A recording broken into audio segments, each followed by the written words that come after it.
বাড়িতে মাঝে মধ্যে যখন আমি একা থাকি নিজের জন্য টুকটাক কিছু রান্না করে থাকি, আর সেরকমই একটা রেসিপি আজকে আপনাদের সাথে শেয়ার করব। খুবই টেস্টি আর ছোট্ট একটা রেসিপি। নমস্কার, চলে এসেছি সহজ পাতের আবারও একটা নতুন রেসিপির ভিডিও নিয়ে। আমার সকল বন্ধুদের আমার ইউটিউব চ্যানেলে স্বাগত জানাই। তাহলে চলুন রেসিপিটা শুরু করা যাক।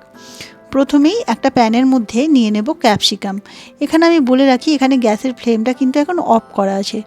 তারপর নিয়ে নিলাম টমেটো, নিয়ে নিচ্ছি মাশরুম, দিলাম বরবটি। বিনস ছিল না তাই বরবটিটাকে এইভাবে কেটে দিয়ে দিলাম। দিচ্ছি পেঁয়াজ, রসুন কুচি, দিচ্ছি সুইটকর্ন এইটুকুই ছিল। এবার দিয়ে দেব নুন আর 2 টেবিল চামচ মতো তেল। এবার গ্যাসের ফ্লেমটা অন করে দেব। সবজিগুলোকে 2-3 মিনিট ধরে একটু ভেজে নেব। তারপর এর মধ্যে দিয়ে দিচ্ছি পাস্তা, এই ছোটো বাটির 1 বাটি মতো।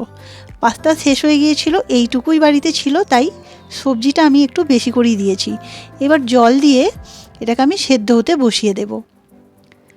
6-7 মিনিট পর যখন পাস্তা অনেকটাই সেদ্ধ হয়ে এসেছে, তখন এবার এর মধ্যে একে একে দিয়ে দেব গোলমরিচ, চিলি ফ্লেক্স, অরিগ্যানো আর দিয়ে দেব চিজটা পরিমাণে একটু বেশিই দিচ্ছি।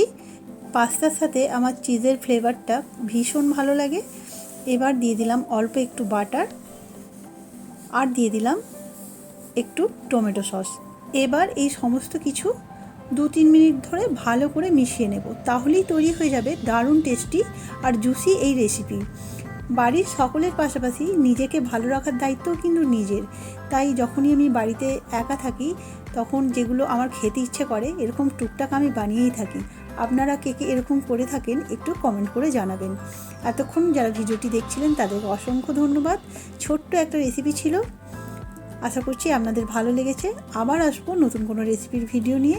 সবাই খুব ভালো থাকবেন। এখনকার মতো আসি, টাটা।